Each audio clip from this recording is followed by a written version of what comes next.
World War II wasn't just a war, it was the biggest financial betrayal in history. By the end, it had cost over $4 trillion. And here's the shocking part.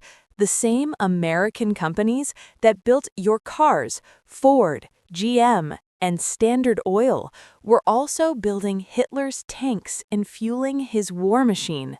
They made profits on both sides of the firing line. This is the history they buried, the ruthless economic system that made the global elite rich and built the modern world.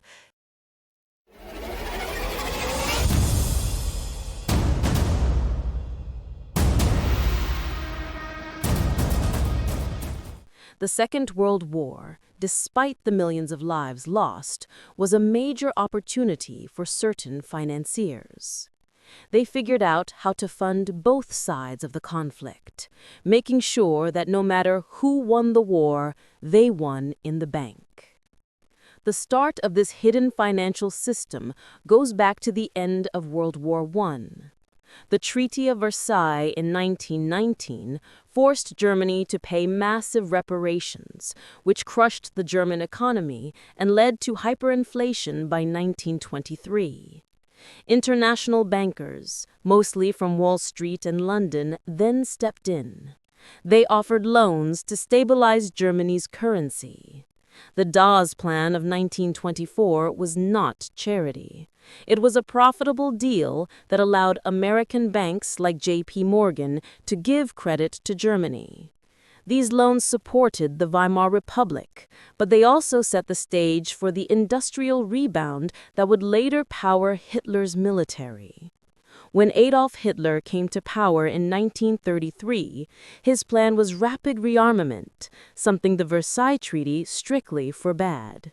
Yet this massive military buildup was possible because of foreign money and help from international companies. German giants like IG Farben and Krupp received a lot of foreign investment. Through the 1930s, American companies like Standard Oil, General Motors, and Ford kept strong financial ties with these firms. They continued to share technology and capital even as the Nazi regime's aggressive plans became clear. Ford and GM's German plants built military vehicles for the Wehrmacht, and IG Farben, backed by Wall Street, produced the synthetic fuel critical for Germany's war machine. Across the English Channel, the Bank of England also played a role. Its governor, Montagu Normand, kept friendly contact with Hjalmar Schacht, the president of the Nazi Reichsbank. This cooperation went so far as helping transfer gold belonging to occupied nations into Nazi hands. The worst example was in 1939, when the Bank of England moved Czechoslovak gold held in London to the Reichsbank after Germany invaded Prague. This act showed that for many bankers, the rules of finance were more important than any political or moral objections. Meanwhile, in the U.S., financial links to Nazi-tied companies grew deeper. The Union Banking Corporation in New York had ties to German industrialist Fritz Thyssen, an early Hitler supporter. Prescott Bush, the father of a future U.S. president, was a director there. The U.S. government finally seized the bank's assets in 1942 under the Trading with the Enemy Act. This was done only after years of profitable business had been completed while Europe was at war. The most complicated part of wartime finance emerged after 1939.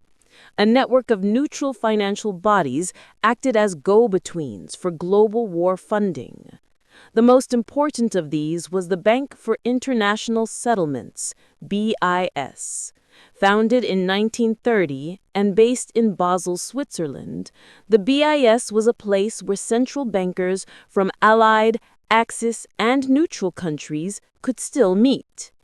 During the war, the BIS handled transactions for the Reichsbank, including managing looted gold.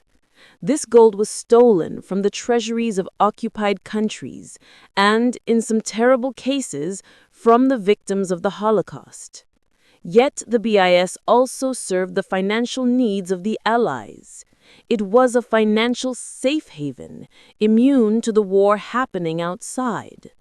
Critics accused the BIS of helping the Nazis survive economically. Defenders claimed that keeping international banking open was necessary for rebuilding after the war. The truth benefited the bankers most of all. The practice of funding both sides was not always direct.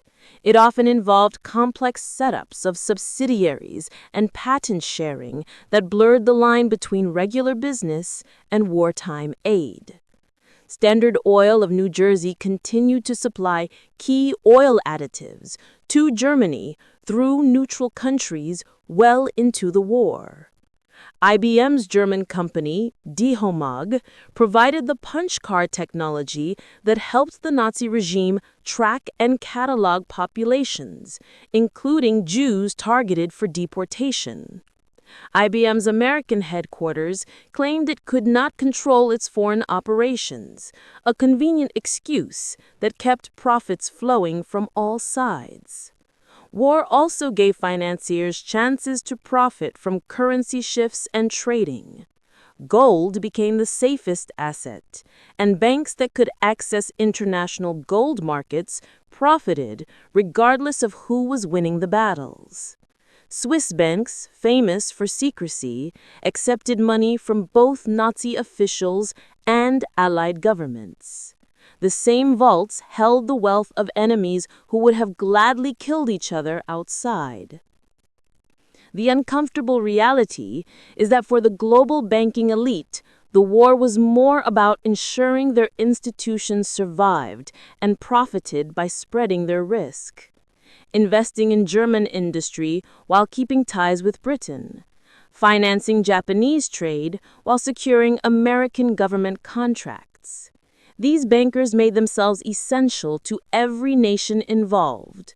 It was a cold, calculated neutrality that showed the power of money in the face of political collapse.